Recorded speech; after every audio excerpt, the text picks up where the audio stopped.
Stop for a moment and look at the tomato plants in your garden. You baby them. You water them. You tie them up to stakes. You fight off hornworms and blight. And after 4 months of hard labor, what happens? They die. You are left with a few baskets of fruit and a pile of dead vines. And next spring, you have to go back to the store and pay for the privilege of doing it all over again. This is not a food system. This is a subscription model. But what if I told you that there is a plant that breaks this cycle entirely? Imagine a tomato that doesn't crawl on the ground but grows into a 12-foot tree. A tree that doesn't die when the harvest is over but stands strong for 20 years. A tree that produces not 30 pounds of food, but 3,000 pounds over its lifetime from a single planting. It produces fresh fruit in the dead of winter, and when you pick it, it stores for 6 months at room temperature without canning, freezing, or electricity. This plant isn't a myth.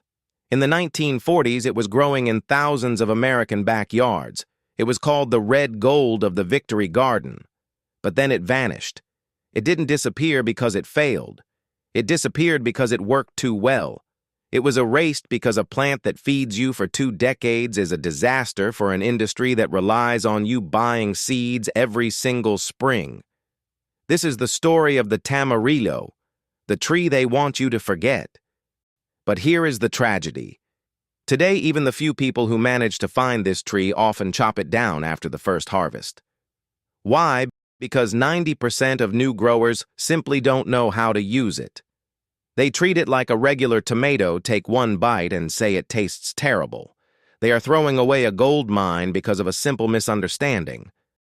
Stay until the end of this video, and I will reveal the 3-second secret that unlocks its true potential. I will show you how to bypass its bitter skin and turn the fruit inside into a legendary survival sauce, a sauce so stable it can sit on your shelf for half a year without spoiling. Once you know this trick, you will never look at a regular tomato the same way again. Welcome to Reclaimed Nature. To understand why the industry buried this tree, you don't need a degree in botany. You just need a calculator. In the world of survival, efficiency is everything. And the standard garden tomato is biologically inefficient. Let's look at the math. A standard tomato plant is an annual. It requires perfect soil, constant water, and expensive fertilizers.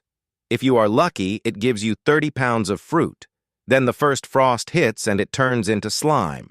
To get food next year, you must buy new seeds, buy new fertilizer, and restart the labor clock.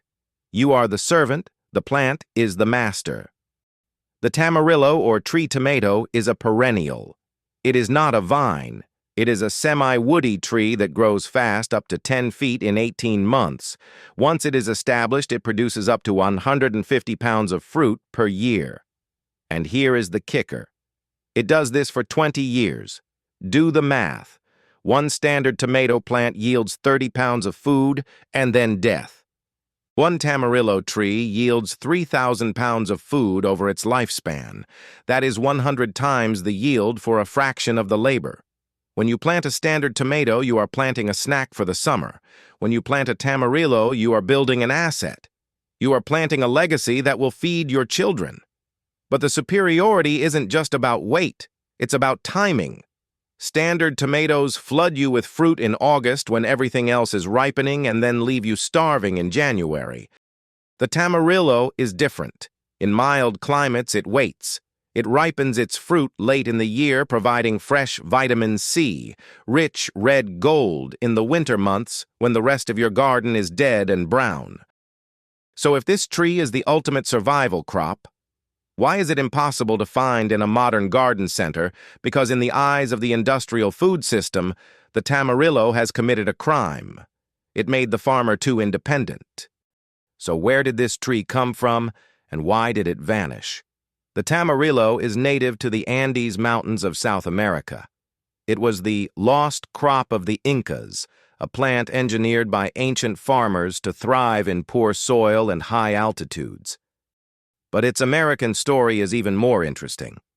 In the 1920s and 30s, the Tamarillo was not a stranger. It was a star. Agricultural extension offices across the United States actively promoted it. During World War II, when food was scarce, The Victory Garden movement embraced it. Why? Because it was a calories machine that required almost zero inputs. It was the perfect Depression-era crop. One tree could feed a family and half the neighborhood. But after the war, everything changed. The 1950s brought the age of industrial agriculture and the suburban lawn. The goal was no longer self-sufficiency. The goal was consumerism. Chemical companies needed to sell fertilizers. Seed companies needed to sell annual packets. A tree that lived for 20 years and needed no help was bad business. Simultaneously, the tomato industry exploded with new hybrid varieties bred for shipping, not flavor. They were uniform red and predictable. The wild, tangy, long-lasting Tamarillo didn't fit the mold. It didn't look like a cartoon tomato. So the nurseries stopped carrying it. The magazines stopped writing about it. And within one generation, a plant that was once a household name became a ghost. They traded a 20-year asset for a 4-month disposable product. But here is the irony. While they were busy erasing it, they accidentally hid the Tamarillo's greatest superpower. A superpower that makes the modern tomato look like a joke. It's not just about yield, it's about time. But for those of us reclaiming our independence, the Tamarillo offers something the modern tomato cannot: true security. Let's talk about the fruit itself. First, the taste. It is not the watery, sugary flavor of a supermarket tomato. It is complex. It is tangy, savory, and rich in umami. It tastes like a tomato that has been crossed with a passion fruit and a lime. It is a flavor for adults, not children. But its true power lies in its armor.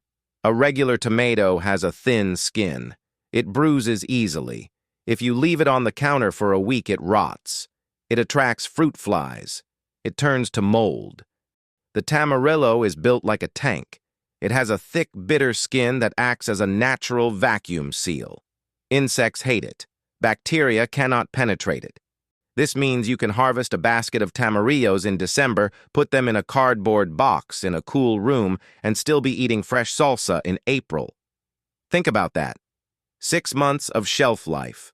No canning, no freezing, no dehydration, just raw living fruit sitting on a shelf waiting for you. In a grid-down scenario, or even just a long winter, this isn't just convenient. It is a lifeline.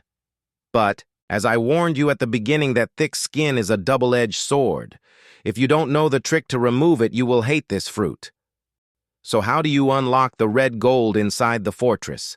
Here is the 3-second secret that transforms this fruit from bitter to brilliant. It is a technique chefs call blanching, but I call it unlocking. Boil a pot of water. Cut a tiny X on the bottom of each tamarillo. Drop them into the boiling water for exactly 3 minutes, not seconds, but the skin releases in 3 seconds after cooling. Pull them out and drop them immediately into ice water. Now watch the magic. The bitter, tough skin will slip off in your hands like a silk jacket. What you are left with is a sphere of pure, vibrant flesh. No bitterness, just tangy, savory perfection. Mash this flesh with a little salt, chili, and onion, and you have a survival sauce that puts any store-bought salsa to shame. Or just slice it raw onto toast. Now, are you ready to plant your legacy? The Tamarillo is a subtropical tree suitable for USDA zones 9 to 11. If you live in a warm climate like Florida or California, plant it in the ground and it will become a tree. But if you live in the north, do not despair. This tree thrives in a large pot. Keep it outside in the summer and bring it indoors before the first frost. It will act as a beautiful houseplant all winter, while feeding you fresh fruit. This is your chance to break the cycle. Stop renting your garden from the seed companies. Start building an asset that will feed you for the next 20 years. If you are ready to plant a tree instead of a vine, hit the like button. Subscribe to Reclaimed Nature, because we are rewriting the history of food, one forgotten plant at a time.